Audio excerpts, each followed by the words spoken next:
কল্পকথন by Kallol chapter 2-তে আজকে আমরা আপনাদেরকে একটি নন ফিকশন বই তার কিছু অংশ আমরা পড়ে শোনাবো। বইটির লেখক প্রখ্যাত পরমাণু বিজ্ঞানী এম.এ. ওয়াজেদ আলী।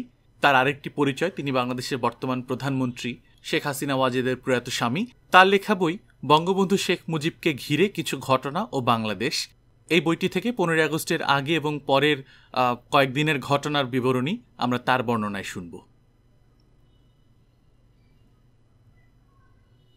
9 আগস্ট 1975 তারিখে পশ্চিম জার্মানিস্থ বাংলাদেশের রাষ্ট্রদূত জনাব হুমায়ুন রশিদ চৌধুরীর বিশেষ আমন্ত্রণে আমি রেহানা হাসিনাদের সঙ্গে নিয়ে রাজধানী বনে যাই।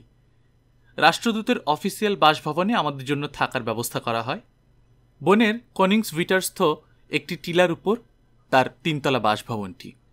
তার ছেলে মেয়ে লন্ডনে পড়াশোনারত থাকায় বাসাটির কয়েকটি শয়নকক্ষ খালি ছিল তখন। হুমায়ুন রশিদ চৌধুরী আমাদের পরামর্শ দেন ওই সময় বেলজিয়ামের রাজধানী ব্রাসেলস ও ফ্রান্সের রাজধানী প্যারিস বেরিয়ে আসার জন্য।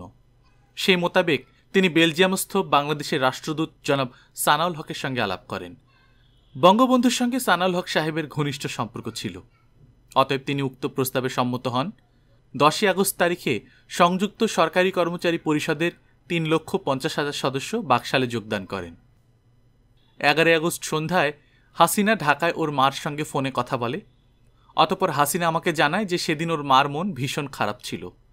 বঙ্গবন্ধু সেদিন তার একমাত্র বোনের ছেলে শেখ শহীদের বিয়েতে তাকে যেতে না দেয়ায় তিনি ভীষণ দুঃখ পেয়েছিলেন। হাসিনা আমাকে আরও বলে, জয়ের এবং উক্ত ঘটনার কথা বলতে বলতে মা ভীষণ কাঁদছিলেন।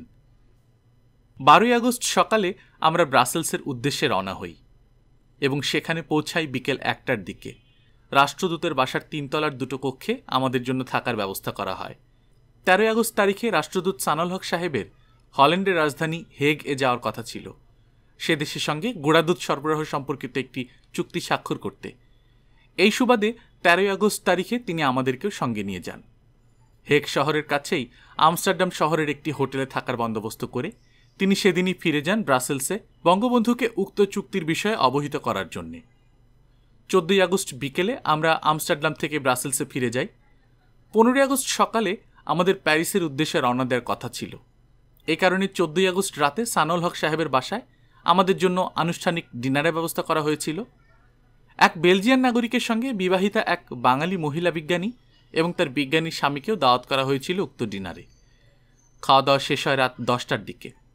এরপর ব্রাসেলসস্থ বাংলাদেশ দূতাবাসের সেকেন্ড সেক্রেটারি আনোয়ার সাদাত আমাদেরকে নিয়ে যায় তার বাসায় রাত 10:30টার দিকে।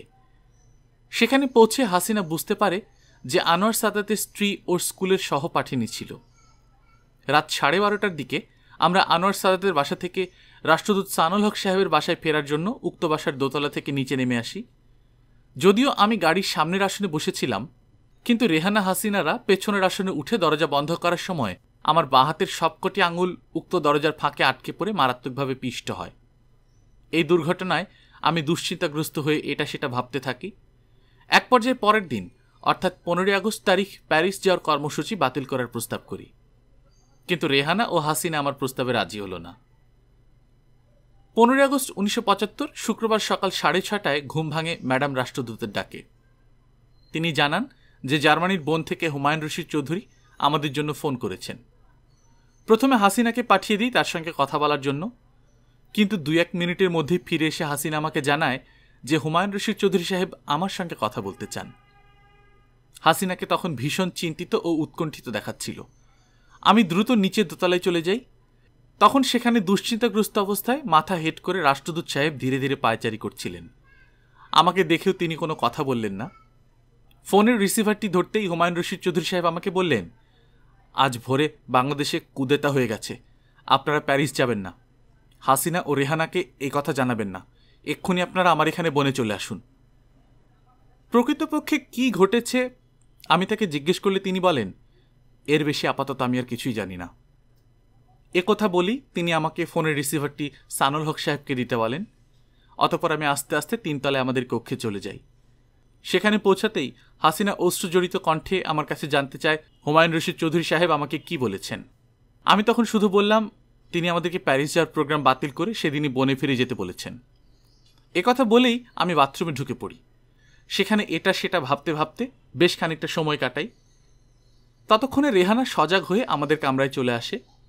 বাথরুম থেকে বেরিয়ে আসতেই রেহানা ও হাসিনা দুজনেই কাঁদতে কাঁদতে বলে, নিশ্চয়ই কোনো দুঃসংবাদ আছে যা আমি তাদেরকে বলতে চাই না। তারা আরও বলে যে প্যারিসে না যাওয়ার কারণ আমি তাদেরকে পরিষ্কারভাবে না বলা পর্যন্ত তারা ওই বাসা ছেড়ে অন্য কোথাও যাবে না। অতএব আমি বাধ্য হয়ে তাদেরকে বলি বাংলাদেশে কি একটা মারাত্মক ঘটনা ঘটে গেছে, যার জন্য আমাদের প্যারিস যাওয়া যুক্তিসঙ্গত হবে না। এই কথা শুনে তারা দুবোন কান্নায় ভেঙে পড়ে। তাদের কান্নায় ছেলে মেয়েদেরও ঘুম ভেঙে যায়। 15ই আগস্ট সকাল 10:30টার দিকে আমরা বোনের উদ্দেশ্যে ব্রাসেলস ত্যাগ করি। পথে রেহানা ও হাসিনা সারাক্ষণ কান্নাকাটি করে। বিকেল 4:30টার দিকে আমরা বনে হুমায়ুন রশিদ চৌধুরী সাহেবের বাসায় পৌঁছাই। সেদিন বাংলাদেশের তৎকালীন পররাষ্ট্র বিষয়ক মন্ত্রী ডক্টর কামাল হোসেন যুগোস্লাভিয়ার সফর শেষে বাংলাদেশে ফেরার পথে ফ্র্যাঙ্কফুর্টে যাত্রা বিরতি করে হুমায়ুন রশিদ চৌধুরী সাহেবের বাসায় উঠেছেন। হুমায়ুন রশিদ চৌধুরী সাহেবের স্ত্রী ডক্টর কামাল হোসেন ও হুমায়ুন রশিদ চৌধুরী তিনজন মিলে কান্নায় ভেঙে পড়া রেহানা ও হাসিনাকে ধরাধরি করে বাসার ভেতরে নিয়ে যান। ড্রয়িং রুমে এইভাবে কিছুক্ষণ কাটানোর পর হুমায়ুন রশিদ সাহেবের স্ত্রী হাসিনাদের ওপরের তলায় নিয়ে যান। তখন ড্রয়িং রুমে ডক্টর কামাল হোসেন, হুমায়ুন রশিদ চৌধুরী ও আমি ভীষণ উৎকণ্ঠিত ও দুশ্চিন্তাগ্রস্ত অবস্থায় বিবিসি, ভয়েস অব আমেরিকা ও অন্যান্য রেডিও স্টেশন থেকে বাংলাদেশের তখনকার পরিস্থিতি সম্পর্কে তথ্য সংগ্রহের চেষ্টা করতে থাকি। এরই এক ফাঁকে আমি হুমায়ুন রশিদ চৌধুরীকে ঘরের বাইরে নিয়ে গিয়ে তার কাছ থেকে 15ই আগস্টের ঘটনা সম্পর্কে বিস্তারিত তথ্য জানতে চাই। নিরাপদ স্থানে না পৌঁছানো পর্যন্ত হাসিনাদের আমি কোনো কিছু জানতে দেব না, এই শর্তে তিনি আমাকে বললেন, বিবিসির এক ভাষ্যানুসারে রাসেল এবং বেগম মুজিব ছাড়া আর কেউ বেঁচে নেই এবং ঢাকাস্থ ব্রিটিশ মিশন কর্তৃক প্রচারিত বিবরণীতে বলা হয়েছে বঙ্গবন্ধুর পরিবারের কেউই বেঁচে নেই। এই পরিস্থিতিতে আমাদের কোথায় আশ্রয় নেওয়া নিরাপদজনক হবে তার কাছে একথা জানতে চাইলে তিনি বলেন, উদ্ভূত পরিস্থিতিতে একমাত্র ভারত ছাড়া আর কোনো দেশ আপনাদের জন্য নিরাপদ নয়। পরদিন অর্থাৎ 16ই আগস্ট সকাল 8টার দিকে লন্ডনের উদ্দেশ্যে যাত্রা করার জন্য ডক্টর কামাল বনের বিমানবন্দরে যাবেন বলে আমাকে জানানো হয়। ডক্টর কামাল হোসেন ও হুমায়ুন রশিদ চৌধুরীর সঙ্গে আমিও গাড়িতে উঠে বসি। বিমানবন্দরে ডক্টর কামাল হোসেন ও হুমায়ুন রশিদ চৌধুরী দুজনে একত্রে কিছু গোপন আলাপ করেন। অতঃপর আমাদের কাছ থেকে বিদায় নেওয়ার মুহূর্তে আমি ডক্টর কামাল হোসেন সাহেবের হাত ধরে তাকে বললাম, খন্দকার মোশতাক আহমদ খুব সম্ভবত আপনাকে পররাষ্ট্রমন্ত্রী রাখার চেষ্টা করবেন। অনুগ্রহ করে আমার কাছে ওয়াদা করুন আপনি কোনো অবস্থাতেই খন্দকার মোশতাক আহমদের সঙ্গে আপোষ করে তার মন্ত্রী পরিষদে যোগদান করবেন না।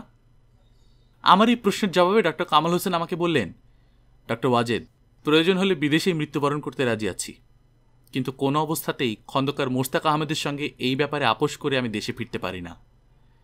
এই কথাগুলি বলেই তিনি আমার কাছ থেকে বিদায় নিয়ে ভেতরে চলে যান। বিমানবন্দর থেকে হুমায়ুন রশিদ চৌধুরীর বাসায় ফিরে হাসিনার কাছ থেকে জানতে পারি ইতিপূর্বে লন্ডন থেকে বঙ্গবন্ধুর ফুফাতো ভাই মমিনুল হক খোকা কাকা ওদের সঙ্গে কথা বলেছেন ফোনে। তিনি আমাদেরকে লন্ডনে তার কাছে চলে যাওয়ার পরামর্শ দিয়েছেন। একসময় হুমায়ুন রশিদ চৌধুরীর ছোট ভাই কায়সার রশিদ চৌধুরী তাকে ফোন করেন। এই পরিস্থিতিতে খন্দকার মোশতাক আহমেদের বিরুদ্ধে কিছু না করার জন্য কায়সার চৌধুরী তাকে হুঁশিয়ার করে দেন। কায়সার রশিদ চৌধুরী রেহানা ও হাসিনার সঙ্গেও কথা বলে তাদের সান্ত্বনা দেন। অতঃপর হুমায়ুন রশিদ চৌধুরী রেহানা, হাসিনা ও আমাকে বলেন যে লন্ডন চলে যাওয়া সাব্যস্ত করলে আমরা সেখানে তার বাসায় গিয়ে উঠতে পারি। তবে তিনি আমাদের হুঁশিয়ার করে দিয়ে বলেন যে সেখানে মাত্র একটি সমস্যা আছে। ওই বাসার নিচতলায় কায়সার রশিদ চৌধুরী বসবাস করেন এবং সে ভুট্টোর অন্ধভক্ত। উল্লেখ্য, ইতিপূর্বে 15ই আগস্ট তারিখে পাকিস্তানের তৎকালীন প্রধানমন্ত্রী জুলফিকার আলী ভুট্টো খন্দকার মোশতাক আহমদের সরকারকে স্বীকৃতি দিয়ে বিশ্বের অন্যান্য মুসলিম রাষ্ট্রের প্রতি আহ্বান জানিয়েছিলেন তার সঙ্গে তৎব্যাপারে একাত্মতা ঘোষণা করার জন্য। যাই হোক, ওই দিনই হুমায়ুন রশিদ চৌধুরী সাহেব আমাকে কার্লসরুয়ে পাঠালেন সেখান থেকে আমার বইপত্র ও অন্যান্য ভারী জিনিসপত্র নিয়ে আসার জন্য। আমি সেদিন কার্লসরুয়ে গিয়ে বনে ফিরে আসি রাত 10:30টার দিকে, কিন্তু সেদিন সাপ্তাহিক ছুটির কারণে অফিস বন্ধ থাকায় আমি কোনো বইপত্র বা অন্য কোনো জিনিসপত্র সঙ্গে আনতে পারিনি।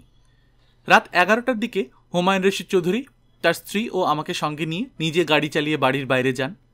পথে তিনি বলেন যে একটি পূর্ব নির্ধারিত স্থানে ভারতীয় দূতাবাসের তার পরিচিত একজন অফিসিয়াল আমার জন্য অপেক্ষা করে আছেন আমাকে তাদের স্থানে নিয়ে যাওয়ার জন্য। যা হোক, উক্ত নির্ধারিত স্থানে পৌঁছার পর ভারতীয় সেই অফিসিয়ালের সঙ্গে তিনি আমার পরিচয় করিয়ে দিয়ে আমাকে তার কাছে রেখে দ্রুত বাসায় ফিরে যান। ফিরে যাওয়ার পূর্ব মুহূর্তে হুমায়ুন রশিদ চৌধুরী সাহেব আমাকে পরামর্শ দেন যে তাদের সঙ্গে আলাপ আলোচনা শেষে রওনা হওয়ার সময় আমি যেন তাকে ফোনে অবহিত করি। অতঃপর ভারতীয় ওই অফিসিয়ালের সঙ্গে আমি তাদের রাষ্ট্রদূতের বাসায় যাই।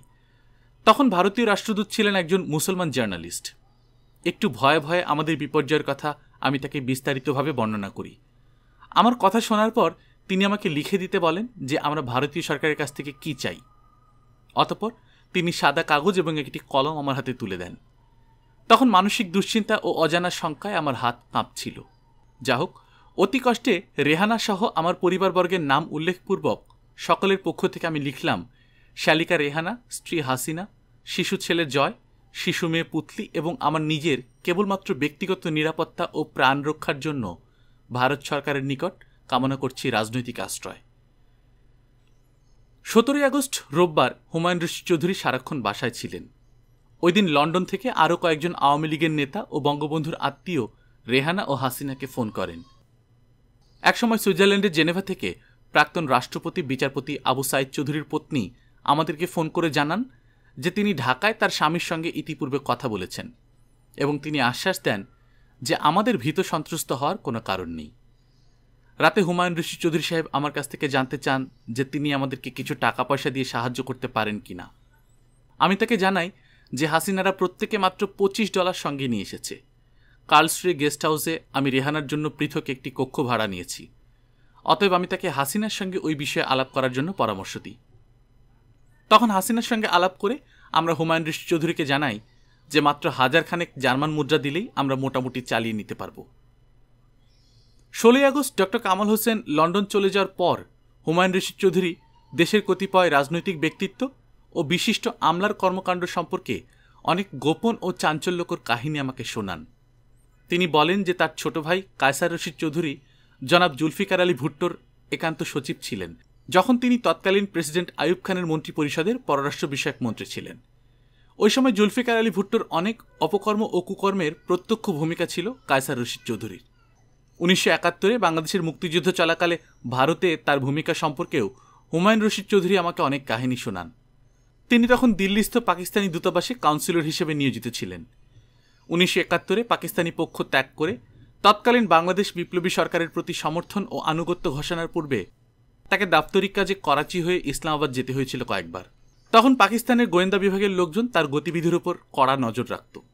1971 আগস্ট মাসে দিল্লি থেকে পাকিস্তানের ইসলামাবাদ সফর শেষে ফেরার পথে করাচি বিমানবন্দরে তাকে গ্রেফতার করারও নির্দেশ দিয়েছিল পাকিস্তানের সংশ্লিষ্ট কর্তৃপক্ষ। কিন্তু তাকে গ্রেপ্তার করার জন্য ইসলামাবাদ থেকে তদুদ্দেশ্যে প্রেরিত টেলেক্স বার্তাটি করাচিস্থ সংশ্লিষ্ট ঊর্ধ্বতন কর্তৃপক্ষের বিশ্বাসযোগ্য না হওয়ায় তিনি সেবার ভাগ্যক্রমে রেহাই পান। অতঃপর দিল্লি পৌঁছেই হুমায়ুন রশিদ চৌধুরী পাকিস্তানি পক্ষ পরিত্যাগ করে তৎকালীন বাংলাদেশ বিপ্লবী সরকারের প্রতি তার সমর্থন ও আনুগত্য ঘোষণা করেন। হুমায়ুন রশিদ চৌধুরী আমাকে আরও জানান যে 1971 কলকাতায় খন্দকার মোশতাক আহমদের নেতৃত্বে তৎকালীন আওয়ামী লীগের জহিরুল কাইয়ুম, শাহ মোয়াজ্জেম হোসেন, তাহের উদ্দিন ঠাকুর, বিপ্লবী সরকারের পররাষ্ট্র বিষয়ক সচিব মাহবুবুল আলম চাষী ও কলকাতাস্থ বাংলাদেশ মিশন প্রধান হোসেন আলী সহ কতিপয় মার্কিন যুক্তরাষ্ট্রপন্থী প্রভাবশালী ব্যক্তিত্ব জোর গোপন তৎপরতা চালিয়েছিল বাংলাদেশের স্বাধীনতা ও মুক্তিযুদ্ধকে ব্যাহত ও নস্যাৎ করার জন্য। 1975 আগস্ট মাসের শেষ সপ্তাহে দক্ষিণ আমেরিকার পেরুর রাজধানী লিমায় জোট নিরপেক্ষ আন্দোলনের পররাষ্ট্রমন্ত্রী পর্যায়ের অনুষ্ঠিতব্য সম্মেলনে অংশগ্রহণের জন্য বঙ্গবন্ধু ইতিপূর্বে ডক্টর কামাল হোসেন ও হুমায়ুন রশিদ চৌধুরীকে বাংলাদেশ প্রতিনিধি দলের যথাক্রমে দলপতি ও সচিব নিযুক্ত করেছিলেন, যে কারণে হুমায়ুন রশিদ চৌধুরী নিউ ইয়র্ক ও লিমায় হোটেলও রিজার্ভ করে রেখেছিলেন। কিন্তু 15 আগস্টের ঘটনার পর খন্দকার মোশতাক আহমেদ রাষ্ট্রপতির ক্ষমতা দখল করায় তার লিমা সম্মেলনে যোগদান অনিশ্চিত হয়ে পড়ে। হুমায়ুন রশিদ চৌধুরীর দৃঢ় বিশ্বাস যে খন্দকার মোশতাক আহমেদ তাকে কোনো অবস্থাতেই লিমা সম্মেলনে যেতে দেবেন না। কিন্তু তখন স্বল্প সময়ের মধ্যে নিউ ইয়র্ক ও লিমাস্থ হোটেলসমূহে তার পূর্ব নির্ধারিত রিজার্ভেশন বাতিল করা সহজ হবে যদি তিনি লন্ডন যান। সেই মোতাবেক হুমায়ুন রশিদ চৌধুরী 18 আগস্ট তারিখে সপন্তিক লন্ডনে যাওয়ার সিদ্ধান্ত নেন। 18 আগস্ট সোমবার হুমায়ুন রশিদ চৌধুরী সাহেব অফিস থেকে বাসায় ফিরেন দুপুর 12টার দিকে। তিনি আমাদের সঙ্গে দুপুরে খাওয়ার সময় আমাদেরকে কার্লস্ট্রে শহরে পৌঁছেই যে সমস্ত ব্যবস্থা গ্রহণ করতে হবে সে সম্পর্কে আমাকে বিস্তারিতভাবে অবহিত করেন। এর এক ফাঁকে তার সাহায্য ও সহানুভূতির প্রতীকস্বরূপ তিনি হাসিনাকে 1000 জার্মান মুদ্রা প্রদান করেন এবং ভবিষ্যতেও আমাদেরকে তার সাধ্যমতো টাকা পয়সা সহ সর্বপ্রকার সাহায্য ও সহযোগিতা প্রদানের আশ্বাস দেন। অতঃপর কার্লস্ট্রের উদ্দেশ্যে রওনা হওয়ার মুহূর্তে ঘরের বাইরে এসে দেখি যে হুমায়ুন রশিদ চৌধুরী তার সরকারি রাষ্ট্রদূতের গাড়িটি আমাদের জন্য ব্যবস্থা করেছেন। তিনি আমাকে এও বলেন যে কার্লসরুয়ে আমাদের জরুরি কাজগুলো সম্পূর্ণ না হওয়া পর্যন্ত আমি যেন ওই গাড়িটিকে সেখানে রেখে দিই।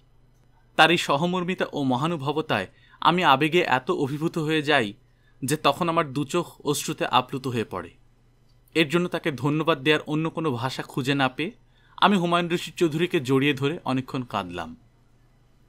18 আগস্ট বন থেকে 350 কিলোমিটার ভ্রমণ করে আমরা নিরাপদে কার্লসরুয়ে পৌঁছাই সন্ধ্যে 7টার দিকে।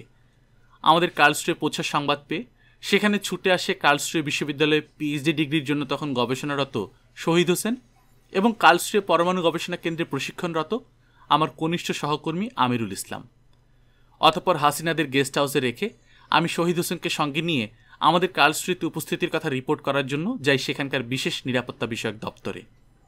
15 আগস্ট আমি কার্লসরুয়ে পরমাণু গবেষণা কেন্দ্র থেকে আমার বইপত্র ও অন্যান্য জিনিসপত্র নিয়ে আসি এবং অন্যান্য জরুরি কাজকর্ম সম্পন্ন করি উক্ত গাড়িটি ব্যবহার করে। 20 আগস্ট তারিখে আমরা বাংলাদেশের রাষ্ট্রদূতের ওই গাড়িটি ফেরত পাঠিয়ে দিই। শোক ও শঙ্কায় তখন আমরা এত মুহ্যমান হয়ে পড়ি যে আমাদের দেখাশোনার ভার নিতে হয় শহীদ হোসেন ও আমিরুল ইসলামকে। গেস্ট হাউসে আমাদের কক্ষ দুটির পাশের কক্ষটি ভাড়া নেওয়া হয় শহীদ হোসেন ও আমিরুল ইসলামের জন্য।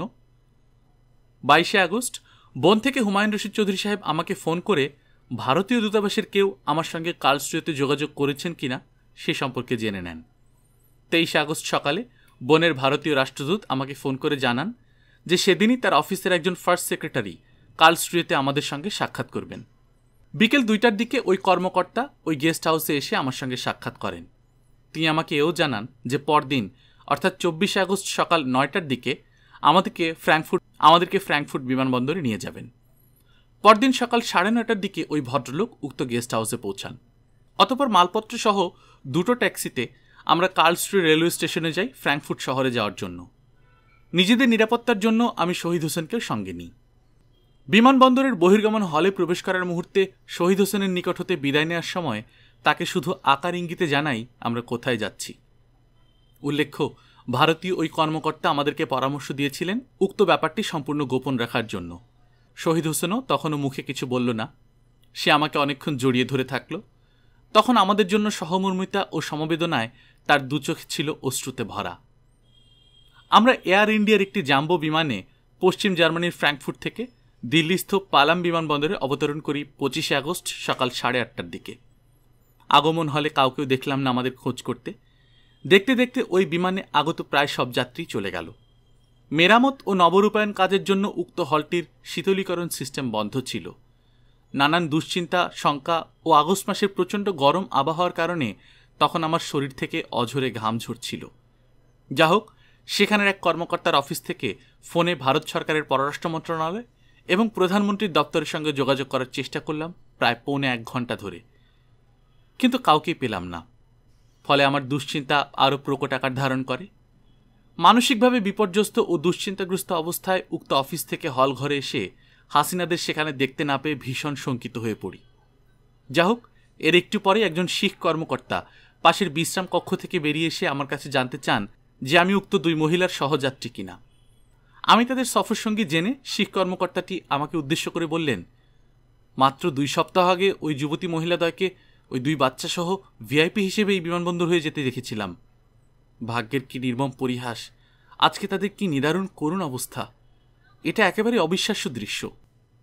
প্রায় আধ ঘন্টা পর ওই শিখ কর্মকর্তাটি আমাকে জানান কতিপয় সংশ্লিষ্ট কর্মকর্তা অতি শিগগির সেখানে পৌঁছবেন আমাদের ব্যাপারে কিছু একটা ব্যবস্থা করার জন্য। এরও প্রায় 45 মিনিট পর 2 জন কর্মকর্তা এলেন আমাদের খোঁজে। তাদের একজন নিজেকে ভারত সরকারের মন্ত্রিপরিষদ বিভাগের যুগ্ম সচিব বলে পরিচয় দিলেন।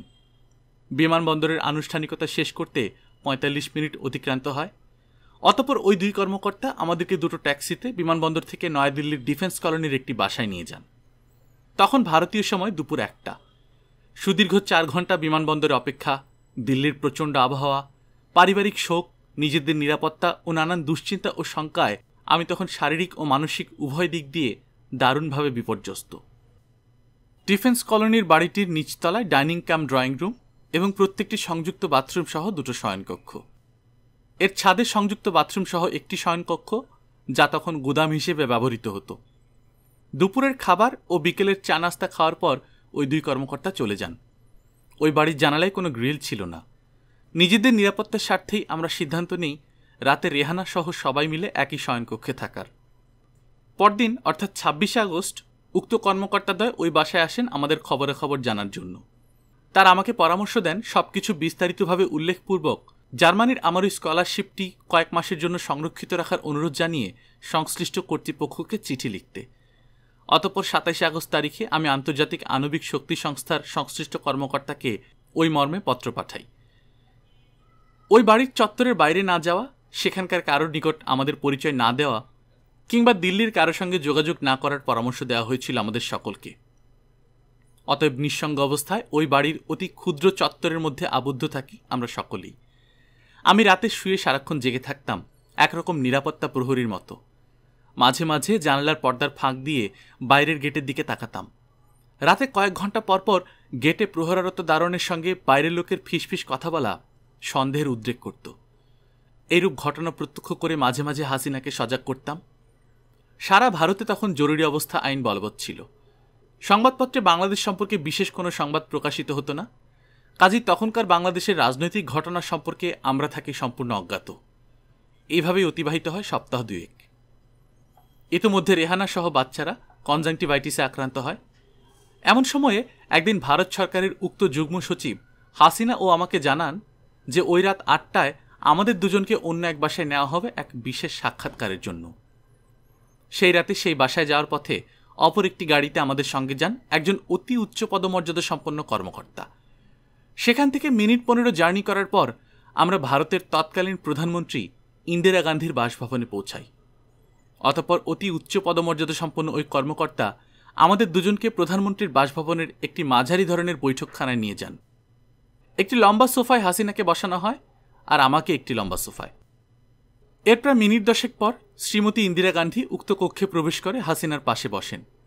সামান্য কুশলাদি বিনিময়ের পর ইন্দিরা গান্ধী আমার কাছ থেকে জানতে চান আমরা 15 আগস্টের ঘটনা সম্পর্কে পুরোপুরি অবগত আছি কিনা। এর জবাবে আমাদের জার্মানির বনে থাকাকালীন সময়ে 15 আগস্টের ঘটনা সম্পর্কে হুমায়ুন রশিদ চৌধুরী আমাকে রয়টার পরিবেশিত এবং ঢাকাস্থ ব্রিটিশ মিশন কর্তৃক প্রচারিত যে দুটো ভাষ্যের কথা বলেছিলেন আমি তার পুনরুল্লেখ করি। অতএব ইন্দিরা গান্ধী সেখানে উপস্থিত ওই কর্মকর্তাকে 15 আগস্টের ঘটনা সম্পর্কে সর্বশেষ প্রাপ্ত তথ্য জানাতে বলেন। তখন উক্ত কর্মকর্তা দুঃখ ভারাক্রান্ত হৃদয়ে ইন্দিরা গান্ধীকে জানান যে বঙ্গবন্ধু পরিবারের কেউই বেঁচে নেই। এই সংবাদে হাসিনা কান্নায় ভেঙে পড়ে। ইন্দিরা গান্ধী তখন হাসিনাকে জড়িয়ে ধরে তাকে সান্ত্বনা দেওয়ার চেষ্টা বলেন, তুমি যা হারিয়েছ তার কোনোভাবেই পূরণ করা যাবে না। তোমার একটি শিশু ছেলে ও মেয়ে রয়েছে। এখন থেকে তোমার ছেলেকেই তোমার আব্বা এবং মেয়েকে তোমার মা হিসেবে ভাবতে হবে। তাছাড়াও তোমার ছোট বোন ও তোমার স্বামী রয়েছে তোমার সঙ্গে। এখন তোমার ছেলে মেয়ে ও বোনকে মানুষ করার ভার তোমাকে নিতে হবে। অতএব এখন তোমার কোনো অবস্থাতেই ভেঙে পড়লে চলবে না। উল্লেখ্য 1976 ডিসেম্বর পর্যন্ত রাষ্ট্রীয় ক্ষমতায় অধিষ্ঠিতা থাকাকালে শ্রীমতী ইন্দিরা গান্ধীর সঙ্গে এটাই ছিল আমাদের একমাত্র সাক্ষাৎকার। ভারতের প্রধানমন্ত্রী শ্রীমতী ইন্দিরা গান্ধীর সঙ্গে ওই সাক্ষাৎকারের 3-4 দিন পর অর্থাৎ সেপ্টেম্বর মাসের মাঝামাঝি সময়ে নয়াদিল্লিস্থ ভারতের স্বাধীনতায় যারা আত্মাহুতি দিয়েছে তাদের স্মরণে নির্মিত স্মৃতিস্তম্ভ ইন্ডিয়া গেটের নিকটবর্তী পান্ডারা রোডস্থ প্রতিতলায় দুটো ফ্ল্যাটের একটি সরকারি দোতলা বাড়ির ওপরতলার একটি ফ্ল্যাট আমাদের জন্য নির্ধারণ করা হয়। ফ্ল্যাটগুলোতে দুটো করে শয়নকক্ষ। এই ফ্ল্যাটটিতে তখন কোনো আসবাবপত্র ছিল না। যাই হোক, আস্তে আস্তে বাজার থেকে ভাড়ায় কিছু আসবাবপত্র সংগ্রহ করে আমাদের জন্য বন্দোবস্ত করা হয়। অতঃপর 1 অক্টোবর সাময়িক ও দৈনিক ভিত্তিতে ভারতীয় আণবিক শক্তি কমিশন থেকে আমার জন্য একটি পোস্ট ডক্টরাল ফেলোশিপের বন্দোবস্ত করা হয়। ওই ফেলোশিপের শর্তানুসারে বাসা ও অফিসে যাতায়াতের সুবিধাদির অতিরিক্ত আমাকে দৈনিক প্রদান করা হতো 62 রুপি 50 পয়সা মাত্র। ওই বাসাতেও আমাদেরকে একই নিয়ম পালন করার পরামর্শ দেওয়া হয়, অর্থাৎ বাইরের কারো নিকট আমাদের পরিচয় না দেওয়া, কারোর সঙ্গে কোনোরূপ যোগাযোগ না করা এবং নিরাপত্তা প্রহরী ব্যতি রেখে বাইরে না যাওয়া আমাদের জন্য অবশ্য পালনীয় দায়িত্ব বলে আমাদের সকলকে স্মরণ রাখার পরামর্শ দেওয়া হয়। সময় কাটানো ও নিজেদের ব্যস্ত রাখার জন্য আমাদের বাসায় সরবরাহ করা হয় একটি ভারতীয় সাদাকালো টেলিভিশন। এছাড়া আমার একটি নিজস্ব ট্রানজিস্টারও ছিল। ওই বাসায় কোনো টেলিফোন সরবরাহ করা হয়নি।